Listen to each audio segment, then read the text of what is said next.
Hello everyone, मैं doctor Mohammad Rizwan आपका अपने यूट्यूब चैनल पर स्वागत करता हूं। सोराइसिस स्किन की एक ऐसी बीमारी है जिसमें स्किन की सेल्स का मल्टीप्लिकेशन बढ़ जाता है, यानी स्किन ज़रूरत से ज़्यादा बनती है। तो जिन जगहों पे स्किन ज़रूरत से ज़्यादा बनती है उन जगहों पर पहले लाल चकत्ते पड़ते हैं। इन चकत्तों में खुजली होती है और फिर इन चकत्तों पर सिल्वर कलर के स्केल्स यानी पपड़ी जमने लगती है। वैसे तो ये बीमारी बॉडी के किसी भी हिस्से में हो सकती है, मगर आम तौर से ये कोहनी, घुटनों और कमर से स्टार्ट होती है और ये फिर बीमारी आहिस्ता आहिस्ता बढ़ कर के स्किन के ज़्यादा एरिया को कवर कर लेती है।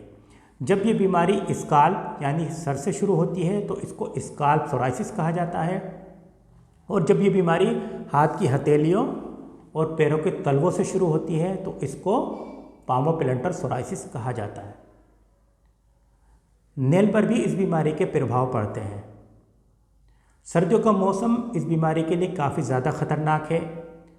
सर्दियों के मौसम में इस बीमारी के मरीज़ों की तकलीफ़ बढ़ जाती है, सोराइसिस बढ़ने लगती है।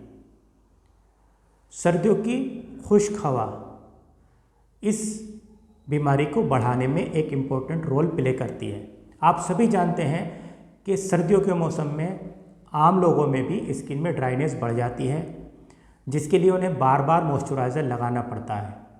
इसी तरह से सोराइसिस के लीजन में भी ड्राइनेस बढ़ती है और ड्राइनेस बढ़ने की वजह से ईचिंग, खुजली बढ़ने लगती है, जिसकी वजह से इन लीजन्स में इन्फ्लेमेटरी रेस्पॉन्स बढ़ जाता है और पपड़ी मोटी हो जाती है। और इस तरह से ये लीजन्स इन्फ्लेमेटरी रेस्पॉन्स बढ़ने की वजह से बढ़ जाते हैं। तो हम अपने पेशेंट्स को सर्दियों में 4 अलग तरह के उपाय बताते हैं। इनको करने से सोराइसिस सर्दियों में अच्छी तरह से कंट्रोल में रहती है, और अगर इन चारों उपायों को अच्छी तरह से कर लिया जाए तो सोराइसिस के लीजन्स ऑलमोस्ट क्लियर हो जाते हैं। पहला उपाय है 100 ml कोकोनट ऑयल में 1 चमचा मेथी दाना और आधा चमचा कलौंजी का मिला लें। इस तेल को अच्छी तरह से पका लें, ठंडा होने पर छान लें और अपने स्किन लीजन में दिन में 3 से 4 बार अपनी ज़रूरत के हिसाब से लगाएं। मेथी और कलौंजी बहुत ही अच्छे एंटी इन्फ्लामेटरी हैं। ये इन्फ्लामेटरी रेस्पॉन्स को सप्रेस करते हैं, जिसकी वजह से सोराइसिस कंट्रोल में आती है। कोकोनट ऑयल मॉइस्चराइज़र है, और जब इसमें मेथी और कलौंजी को पका लिया जाता है तो इसके मॉइस्चराइजिंग इफ़ेक्ट्स काफ़ी ज़्यादा बढ़ जाते हैं। यानी कलौंजी और मेथी मिलाए हुए तेल में इस्तेमाल करने से ड्राइनेस ज़्यादा देर तक ठीक रहती है। दूसरा उपाय है कि अश्वगंधा पाउडर, अश्वगंधा चूर्ण आधा चमचा सुबह शाम पानी के साथ या शहद के साथ लिया जाए। शहद के साथ लिया जाए तो ज़्यादा बेहतर है। अश्वगंधा भी एक अच्छा एंटी इन्फ्लेमेटरी है। ये एंटी इन्फ्लेमेटरी होने के साथ साथ इम्यूनोमोडुलेटर है, यानी बढ़ी हुई ऑटोइम्यूनिटी को सप्रेस करता है। वो ऑटोइम्यूनिटी जो सोराइसिस का मुख्य कारण है। इसके साथ साथ ये सोराइसिस के लीजन्स में ईचिंग, खुजली को भी कम करता है। तीसरा उपाय ये है कि अपने रूम में ह्यूमिडिफायर लगाया जाए और हीटर का इस्तेमाल बिल्कुल नहीं किया जाए।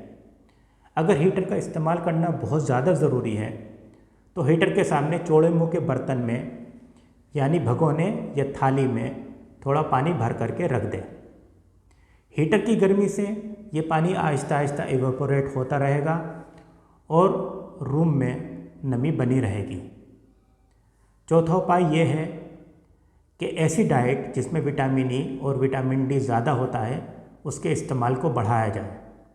ड्राई फ्रूट्स जैसे बादाम, अखरोट, काजू और पिस्ता में विटामिन ई ज़्यादा होता है। इसके साथ साथ बटर और घी में भी विटामिन ई काफ़ी मात्रा में पाया जाता है। विटामिन डी के लिए बटर घी और नॉन वेजिटेरियन मुख्य सोर्स है। मगर हम सोराइसिस के पेशेंट्स को मीट, मछली और अंडा खाने के लिए मना करते हैं, क्योंकि मीट, मछली और अंडा खाने से सोराइसिस ट्रिगर कर जाती है। इसलिए अगर किसी को विटामिन डी की डेफिशिएंसी हो तो या तो विटामिन डी के सप्लीमेंटेशन ले लें, विटामिन डी के कैप्सूल्स और पाउच आते हैं, अपने डॉक्टर की सलाह से उनको लें, या धूप से और वेजिटेरियन डाइट से विटामिन डी पूरा करने की कोशिश करें। धूप का और विटामिन डी का क्या रिलेशन है मैंने अपने इस वीडियो में अच्छी तरह से बताया है। तो मैं उम्मीद करता हूँ कि ये चारों उपाय आपको अच्छी तरह से समझ में आए होंगे। अगर आप इन उपायों को करते रहेंगे तो सर्दियों में जो सोराइसिस की तकलीफ़ बढ़ती है वो पूरी तरह से ख़त्म हो जाएगी। Good luck.